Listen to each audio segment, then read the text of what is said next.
His comment reads, but listen, not every single white person is at fault for that hierarchy, which I was talking about the hierarchy of race and racism and racial privilege with white people at the top, POC or people of color in the middle, and black and indigenous folks at the bottom of that hierarchy. So white people aren't at fault for that hierarchy and can't be blamed for it. And something that white folks need to have an understanding of is that there is a difference between being blamed for this system of advantages and disadvantages, marginalization and oppression and privilege that absolutely exist, and the fact that because of being white, you then inherently benefit in so many conceivable and inconceivable ways from being white in this white supremacy system that it is your responsibility to deconstruct it. Yes, the systems of white supremacy that we see today that are in all of our different industries, in healthcare, in government, in policing, in schooling, whether K through 12, higher education, in housing, on and on, all the places. This was all set up hundreds of years ago. And yes, any of us who were born in this age, I'm half white, my mom is like full white, if you will, and my father is Middle Eastern. So I do identify a lot with the experiences of white people. So in this conversation, I will include myself in this number for sure. What we need to understand is that, of course, us being born in the last however many years, we didn't know that any of this was happening. Especially as a child, you just absorbed messages from your parents or from your caretakers, your school friends, your teachers, the community around you. And of course, at 5 years old, 8 years old, 10 years old even, none of us had the critical thinking skills to be able to say, uncle, dad, grandfather, you just said this very interesting thing about this community that we don't belong to. Can you please cite your sources on where you got that information? No, of course not. No child is able to have that level of critical thinking skills, and no one expects it. However, as an adult with critical thinking skills, we can acknowledge that some of the things that we learn, probably a lot of things that we learn about race and racism or about the isms of the world in general, but other things as well. My parents have given me advice for job searching that absolutely is no longer applicable. They've given me finance advice that's no longer applicable. So it's not just about race and racism and the isms of the world, but talking about these systems right now. We as adults can critically think about, maybe some of the things that I learned as a child and I grew up socialized around are not all constructive, are not all the best beliefs that I now, as a fully functioning, fully matured human being, decide that I want to have that resonate with me, and I want to move through the world with these beliefs and these actions that reflect my beliefs. So if we are on the same page around that, then we can understand that yes, there are systems of white supremacy and hypercapitalism and misogyny and all of these things, but specifically talking about race, that exist, that put certain people at the most privileged top of the hierarchy, people in the middle, and then people at the bottom. So you as a white person, I as someone who does benefit from a lot of white supremacy, even though I am only half white, if you will, but still I'm incredibly pale skin, I have hazel eyes.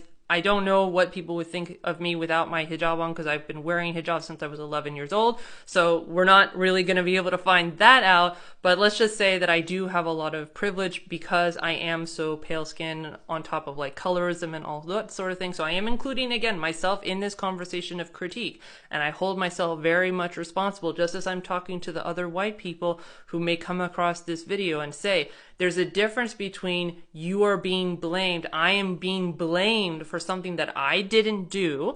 I don't believe, I'll say that, I don't believe, and then as a Muslim, Muslims and Islam does not believe in blaming people or holding people accountable for the actions that they themselves did not do, including, yes, their family members, even if their family members alive. And right now we're talking about the history of like people from generations and generations ago that have passed away. All of that has happened and we aren't to be blamed for it. However, that doesn't mean that we're off scotch-free and we don't hold some responsibility and a good weight of responsibility, because by doing nothing about it, we are constantly getting advantages that are not earned. We are hard workers, just like other people are hard workers. However, white privilege gives so many, like, pushes down the road that we wouldn't be getting, that our BIPOC siblings in humanity do not get. And also it puts barriers in front of them that we don't have to experience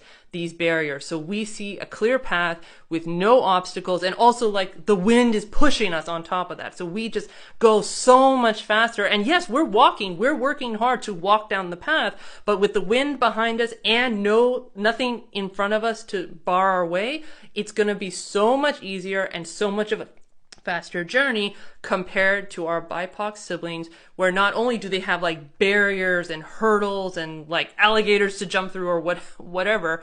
I'm getting caught up in my analogy, but hopefully you're still with me.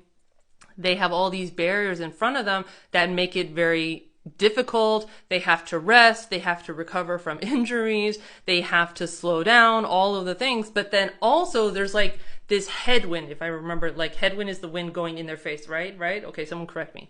But the idea, right, they have wind pushing against them, so they're having to push against the wind, and they have all these barriers on top of that. They are also hard workers, we are also hard workers, but you can see that there's clearly a very different experience going on in the world, and there is nothing that is going to be able to truly deconstruct this system of disadvantages and marginalization that our human siblings, these are our fellow humans. If anyone watching this has ever said, I don't see black, white, brown, whatever, I just see one race, the human race. If you've ever said that, this is the time where I want to actually tap into that thought. This is one human race.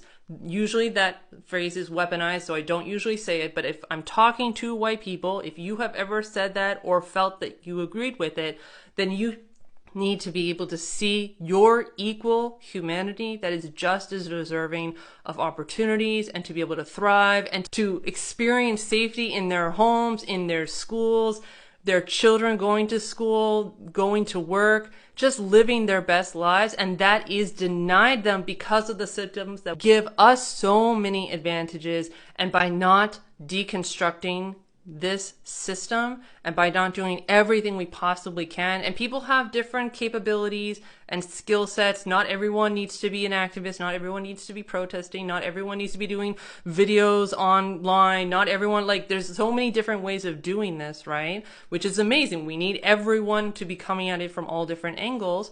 However, by doing nothing, then you are absolutely culpable, and at that point, yes, you and I can be blamed for these systems because we are now inheritors of that system and we are now perpetuating it into the future.